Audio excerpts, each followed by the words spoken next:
Hey guys, before you guys correct me, all in the comment section below, I said there's no way we don't play 4 Into the Unknown. It's a must of at 4 at that. Yes, in the list, I put 3. I ended up being on 2 Let It Goes and 4 Into the Unknown, but I remember it got fixed.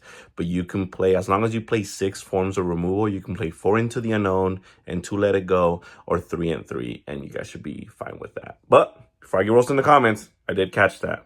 All right.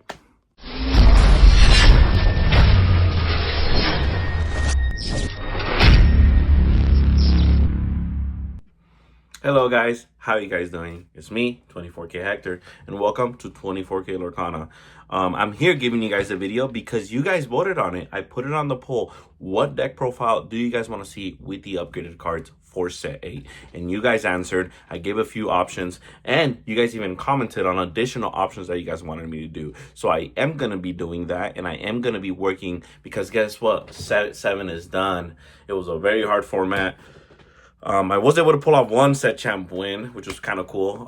And I think I got only 3 set champ cards, so I didn't even get the place at this time. It was pretty hard format to play in. But I am looking forward to this new coming set, and I am looking forward to these new lists that I have been building, I have been cooking up with, and I have theory, mulligan patterns, practicing mulligan hands, and just seeing what these decks are going to be potentially to do. Now remember, all these deck lists that you guys are going to see throughout the week and these upcoming 2 weeks is subject to change, right? Because when a format changes, that means some tech cards have to be changed, some additional strategies have to evolve. But I'm going to give you guys a solid foundation in what I believe can be a good way to start to build and start testing certain decks. And then as you see the metas going this way, then you adjust accordingly and vice versa. But the one that we voted for first is going to be Blurple. So that is one that you guys are going to be seeing on the map and this video that you guys should be seeing this coming week. I'm also going to be you guys Sapphire Steel. It's going to be a new take, which I think you guys are going to like because I think it's a concept that is very popular, but I'm going to keep that one a little bit of a surprise. But yeah, without cert, you guys voted for Blurple, and I'm here to give you guys Blurple set 8. So let's go ahead and start off with the list. I'm pretty sure I'm going to pop it somewhere here as I always do with the new curtain cards. And then I'm looking right now currently at the list right here, just so you can follow along. But I am currently, our 1-drops are going to be the 4 Popsicle and the 4 Cricket Mallet. The Cricket, I'm sorry if I say that wrong, by the way. It's Crooked or Crooked? Whatever. The Cricket Mallet is a card right here. As you guys know, that card allows you to banish this items and your character gains rush. Simple enough, right? That's also really good in Blurple because, as you guys know, exerted characters, your characters come in, you banish the Cricket Mallet, you target your character, and now has rush, which gives you options to not maybe play the Peter Pan Shadow. Maybe you don't have to play Fox anymore because all your characters, as long as you have the item, you gain rush. And there's ways in Blurple to get the item back. Remember, every time you play Blurple, what can your deck do that other decks can't? And you want to capitalize on those. 6-drop Tamatoa Blue can get those items back. It's a purple item. Only the one that can do that, right? So we are going to be playing 4 of those with 4 Popsicle. That gives you 8 targets for our Bell. We're going to keep it pretty standard. The reason we are back on playing the Bell, the 3-drop Bell, she's going to be a good solid to play on board. But because we are playing an item build, an item-based list, she's going to be coming out more consistently. But not only that, it can give you some combinations as she can now sing the new card Into the Unknown. So you can already establish a single removal as easy as turn 1. So we are going to go playing the 4 Cricket Mallet with the 4 Popsicles and 4 Bell as, kind of your 12 standard kind of what am I trying to do on turn 1 kind of thing, right? And then we are going to go for turn 2. We're obviously going to go 4 Tipo and 4 Cell. That doesn't change. Why? Is because we're trying to play the 4 drops on turn 3. We're trying to play the 5 drops on turn 4, etc., etc. That's what Purple does best, right? Blurple does best. So we're going to be playing the 4 Tipo, 4 Cells. But what can we bring out early? If you have 4 Ink, you can play a Workshop. Right, you can start developing a Workshop with an item, or you can just be playing the 4-drop characters that I'm going to be listing right now. 4-drop is Iago. Iago is a 4/6. We are no longer going to be on Genie. I repeat, we are no longer going to be on Genie because it is not going to be a win con. We're going to have a win con set up as the forms of Ariel, as you guys see in the deck list here. So Iago is still going to be prevalent because he's a 4/6 body that's going to come on turn 3. And with the Crooked Mallet available, you're going to be able to give it rush. So you're going to be able to clear something, as we know the threshold strength is 4. And 8 having illusion, sure, if they ping it off, at the end of the day, it was 2 of their cards for your 1. Not just that, on curve, we have Bell. So you're actually able to heal your Iago, move the 3 damage there, swing again, and then you get even more value off your Iago. So that's actually a very good and a very strong play that you guys can be doing. So we're doing 4 Iago, and we are playing 2 of the Scrooge McDuck, the 5/5 uninkable. I decided to put 2 in there because I think still playing on turn 3 a 5/5 quester for 2 can check a lot of aggro decks out. And now remember, I am keeping in mind the early format, which is usually aggro, and it's usually probably going to be Trinidad. So, but dropping a 5/5 rusher on turn 2, if you have the Crooked Mallet. So as you guys starting to see, Crooked Mallet is pretty important. But also, it checks out. You don't need to have rush, right? You're still dropping a 5/5 on turn 3. But I decided to put 2 copies of that. But now for an engine, we are also playing the 4 Scrooge McDucks, which is an inkable 4 cost on turn 3 that gets you to dig for 4 cards, grab an item, and then being able to add that item to your hand, adding any possible items from any combinations, from your dime to your popsicle to your workshop to some other spicy items that we are also on this list here. We are playing the 2 Bell as a 5 drops. It moves damage, pretty straightforward. Your characters have cushion, so let's use that to an advantage and move that Bell and move it to a character, as well as her being able to be your Let It Go singer as well. Along with that, Along is one of the best cards in the deck, and without this card, there probably isn't a really good Blurple deck. But we are playing 4 of the 5-drop Elsa, guys. Yes, this card is going to be really good. It's going to be a really important key part in this deck. Reason being is now the Elsa can come, exert a big character.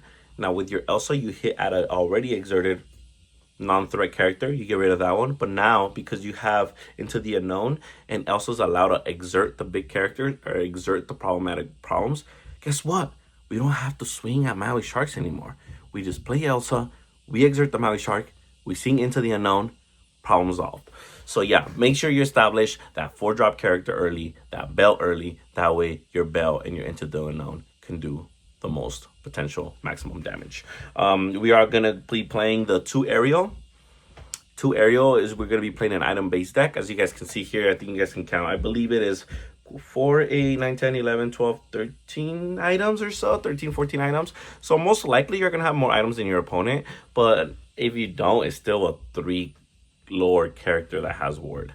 But at best, it is a 5 lore character that has ward, right? So we are going to be playing 2 Ariel. That's kind of going to be a little bit of your win con. Towards the end of the game, we are playing 1 lucky dime, as you guys see there.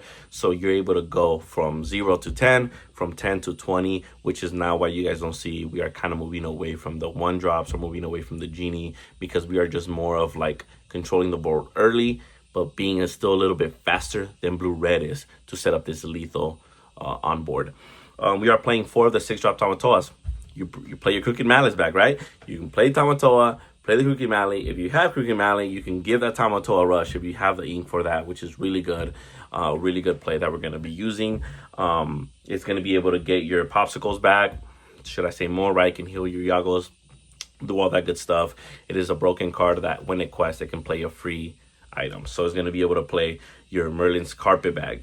Yes, we are playing Merlin's Carpet Bag. What does that do? You tap it. Why is it tap? Because they want to make sure you only do that once per turn. You pay 1 ink, and then you add an item back. So we are going to be playing that because we need more resources in adding items back, because I think it's going to be very important as for Workshop to continue that draw engine, as we are not playing Finders Keepers and we are not playing Genies anymore, right? So we want to make sure we have a consistent draw engine. But not just that, we want to make sure we have consistent cards in our hand. Why? Because we are also playing the half Hexwall Crown. What? 6-drop uninkable item. Why, Hector? 1, remember, it can be played free out the Tamatoa 6-drop. That is the goal. Obviously, you're not going to be playing this as a hard cost, but because you're playing 4 Tamatoas and because you're going to be most likely playing this for free, it's going to give you that value. What does this card do? At worst, you pay 2 ink to draw a card. Every turn, pay 2 ink, draw a card, right? Friends, you pay 3. to draw 2 cards. This is just pay 2 to draw a card. Fair enough, right? Not bad. But the other effect is really good and is really important that synergizes with the items. You can pay the ink, discard a card, and exert a character. Yes, you guys know how big that is in Blurple. If you guys played the deck before, you guys know how important it can mean if you discard a card and you exert an opponent character. And now with the card Into the Unknown, it is just as more important and more viable. I think this is a very good card to have. And it's also another item that we can get off Scrooge, right? So the more items we have, the more synergy our deck has, you know, with the aerial, with the Scrooge hitting, with the Tamatoa playing items for free, with the workshop, and it can replace itself. Like, I believe that the Hexwell Crown is a good addition to it. And a lot of our items are uninkable, but we have an inkable room. We're at 13, so we decided to play the best items because luckily enough, our characters are great characters, and our great removal is now inkable. We're no longer forced to play for Hades. Yay! We can keep everything 6 and lower and just kind of capitalize off that. We are also playing the One Lucky Dime, as you guys told you guys. Pretty straightforward. That's kind of be your shot, right? You can go quest for 10 off aerial. You kind of want to set that up for later on and want to make sure that's your one-shotter, which is, well, no, fair enough. And we are playing 4 friends on the other side. You still can play Bell on turn 1. You still can sing Friends on turn 2. I guess this bell is important for the song because Into the Unknown and Friends, right? That 3-drop bell is going to be your singer. You can sing it with the other cards as well, but this will be the most priority of your singers. So you want to play Friends on the other side because at the end of the day, it's a pot of greed. As you guys know, I love Yu-Gi-Oh! And that is one of the best cards in the game. Draw 2 cards. Great card. We are not playing Finders. Reason being is because we are on the Two Maurice's Workshop. So I think with Two Maurice's Workshop being on this list, you do not need, you also have a crown, pay 2, draw a card, right? You also have the ability to Tamatoa at Popsicles back. That's in of itself a draw engine because you are literally just plussing 2 because those Popsicles turn into 2 cards from your deck. So there's definitely enough draw to where just 4 friends on the other side and using the item engine should be enough. Into the Unknown, you guys know that's a new addition to the deck. It's going to be a card we are playing for sure at 4 of. And they must add that. Now, we are playing 3 mana. Now, Hector, why are we playing mana in an item deck? Well, the reason we're playing mana is because we don't have Pete. Yes, as you guys know, I play Blue Steel. It's one of my favorite decks to play. I love being able to play P and go wide with a board and play P, right? But whenever I don't have P in Blue Steel, what is it good to do? Don't go more wider. Don't lose to B prep. Don't lose to these board wiping cards, Big C. So whatever it is that your deck can lose to, right? And that being said, sometimes you want to develop what I call is double trouble, right? Sometimes you can have an aerial on board and it can get B prep. Well, guess what? Slap a mana in there. Go ahead, B prep me, right? Because now they can develop a board themselves, so that mana is going to gain you 2 lore, and they're spending the next turn trying to develop a board to get out the mana. So then that's another 2 lore. That's already another 4 free lore, easy. And that's if you have the outs after that, you can just let it go. They're developing the board, right? And then you can just go off. Or you have Crooked Mallet, Russian Tiagos, whatever's trying to get rid of the mana, you have access to because now you have 4 Crooked Mallet, so now you have more access to these Rusher cards, as well as Elsa, etc. So that's why I believe mana is very important, as there's going to be times before it was Finders Keepers. I'm not going to go more wide. I'm going to play Finders Keepers. Now it's, I can't go more wide because I'm going to blow out. I'm going to play this mana. Or you, obviously, if you don't have the mana, guys, you can just develop more items. Hey, I don't want to go more wide. I don't have the 6-drop Tamatoa. Well, I guess we are going to play 5-drop Merlin's Carpet Bag hard cost, right? Or I guess we are going to be playing the Hexwell Crown hard cost, which is okay because at the end of the day, it's going to get played anyway. That's some of the advantage you're going to eventually gain and pay off. As it feels like it's slowing down, but it really is not because it's going to win and advance your game state. Kind of the way blue-red items work similarly, but we're going to be more in the mid-rangey, faster version of it. So kind of see it as that. Yes, we don't have the big blowout cards, but we are able to go faster and we are able to compete against hyper aggro decks even better than they are. So I believe this is a good list. That could capitalize on 4 drops being able to have rush, but not just that, being able to also be an engine in of itself with the items. As don't forget, you can play Scrooge for free sometimes. You can play Bell for free sometimes, right? Cricket Mallet, consistently getting added from the discard. Only Blurple can do that, right? Bell Singing Friends on 2. Only Blurple can do that, right? So this is what I mean by this deck. I think this is a very good deck. There's some cards that you can consider that didn't make the cut, but they're not set in stone. You guys try them. You guys change the deck however you feel like it. 8-drop Tamatoa can always be a great addition, right? We also have the Mystical Rose, believe it or not. We are playing 4 of the 3-drop bells and 2 of the 5-drop bell. So if you want to slap some Mystical Roses in there, now you have more 5-drop copies in there. Now if you have the 5-drop, move the damage. Now you have her on play. She's able to swing. Get rid of something. Mystical Rose, move that damage. Get rid of something else. So that is a card that I honestly considered, as it was another item and it was an inkable item. So I'll let you guys think about that. I'll let you guys decide if that's the way to go. But I wanted to give you guys a nice solid foundation. If you guys been supporting this channel, thank you so much. Make sure you guys like, subscribe, and comment all that good stuff. What decks do you guys want to see? I have Blurple in mind. Well, I don't have Blurple in mind. I'm literally telling you guys right now as it is, but Blurple was on this list. Blue Steel, I want to work on a Jafar Illusions build because I believe that deck is going to be really strong, depending how much Bolt is in the format, but I think that it can be really good. But I kind of got my feet wet into Blue Red. I don't want to be that guy, but there's going to be some times where I need to lock in and guarantee myself a win, and maybe Blue Red might be the way to go. But I still am giving you guys these lists because I see potential in them. I am not going to give you guys something that I believe it's bad, that I believe it's horrible. A lot of these lists usually are tried and true. Like, I've tested them, I played with them, and I've done great with them. But remember, this set 8, we're building a foundation. Obviously, I don't have much testing or any testing with these certain lists. It's more about theorizing and mulligan patterns and strategizing and just how the deck works and the routes to take, and just giving you guys deck ideas for you guys to move on forward and make better. Let's make these decks better. Help me out. Let me help you. You help me help people. I don't know. Make sure you guys like and subscribe. I will see you guys into the next one. Laters.